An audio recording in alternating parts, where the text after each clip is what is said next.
दोस्तों UP triple S C agriculture technical assistant या practice test 15 है। तो आइए शुरू करते हैं। पहला प्रश्न है, भारत में निम्नलिखित में से किसकी कृषि तथा सहबद्ध गतिविधियों में ऋण के वितरण में सबसे अधिक हिस्सेदारी है? तो इसका सही उत्तर है ऑप्शन है वाणिज्यिक बैंकों की। अगला प्रश्न है, निम्नलिखित में से कौन सी मिश्रित खेती की प्रमुख विशेषता है? तो इसका सही उत्तर है ऑप्शन सी पशुपालन और शस्य उत्पादन को एक साथ करना। अगला प्रश्न है, भारत में शुरू की गई स्वाभिमान योजना किससे संबंधित है? तो इसका सही उत्तर है ऑप्शन सी ग्रामीण बैंकिंग से।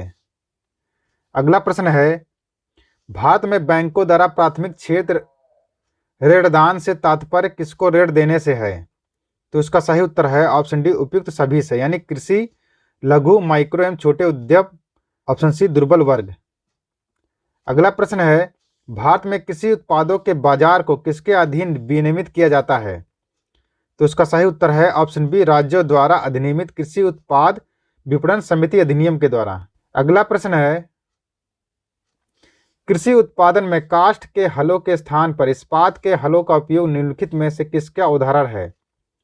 तो इसका सही उत्तर है ऑप्शन बी पूंजी बढ़ाने वाली प्रौद्योगिक प्रगति के।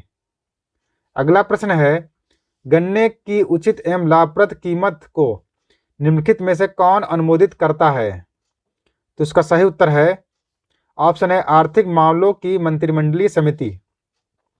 अगला प्रश्न है, प्रच्छन्न बेरोजगारी का सामान्यतः अर्थ होता है? तो इसका सही उत्तर है ऑप्शन सी श्रमिक की सीमांत उत्पादकता शून्य है। अगला प्रश्न है, केंद्र सरकार ने राष्ट्रीय फ्लोर लेवल न्यूनतम मजदूरी को बढ़ाकर कितना कर दिया है? तो इसका सही उत्तर है ऑप्शन सी 160 रुपये प्रति माह। अगला प्रश्न है, बृहत मैदान के पुराने जलोढ़ मिट्टी को कहा जाता है? तो इसका सही उत्तर है ऑप्शन बी बांगर। अगला प्रश्न है, भारत में किस मृदा का क्षेत्रफल सर्वाधिक पाया जाता है? तो इसका सही उत्तर है ऑप्शन डी जलोढ़ मृदा का। अगला प्रश्न है, मृत्तिकामयी अत्यधिक लसलसी अपारगम्य एवं सूखने पर फटने वाली गुणों से युक्त कौन सी मृदा होती है? तो इसका सही उत्तर है ऑप्शन सी काली मृदा। अगला प्रश्न है, चाय, कॉफी, रबड़ एवं काजू की खेती के लिए कौन सी मृदा उत्तम मानी जाती है? तो इसका सही उत्तर है ऑप्शन बी लेटराइट मृदा। अगला प्रश्न है, आर्द्र एवं शुष्क मौसम के क्रमिक परिवर्तन के कारण निच्छालन की सर्वाधिक प्रक्रिया के फलस्वरूप कौन सी मृदा विकसित होती है? तो उसका सही उत्तर है ऑप्शन सी लेटराइट मृदा। अगला प्रश्न है, मैंग्रोव वनस्पति किस मृदा में पाई जाती है? तो उसका सही उत्तर है ऑप्शन ए दलदली मृदा में। अगला प्रश्न है, बेसाल्ट चट्टान खनिज पर किस मृदा का विकास विकसित हुआ है? तो उसका सही उत्तर है ऑप्शन ए काली मृदा का।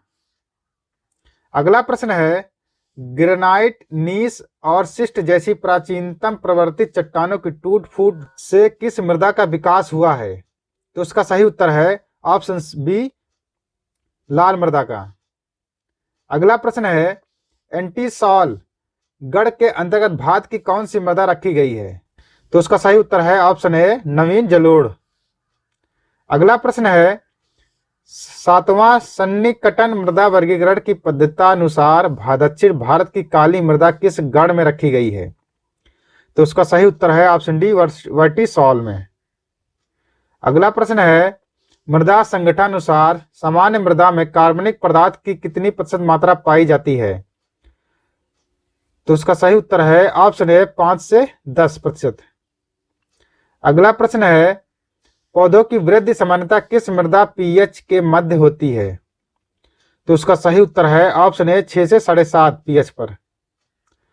अगला प्रश्न है, वह मिट्टी जो वायु द्वारा उड़ाकर दूसरे स्थान पर पहुंचा दी जाती है उसे कौन सी उपमा प्रदान की जाती है? तो उसका सही उत्तर है ऑप्शन डी वतोड़ मिट्टी।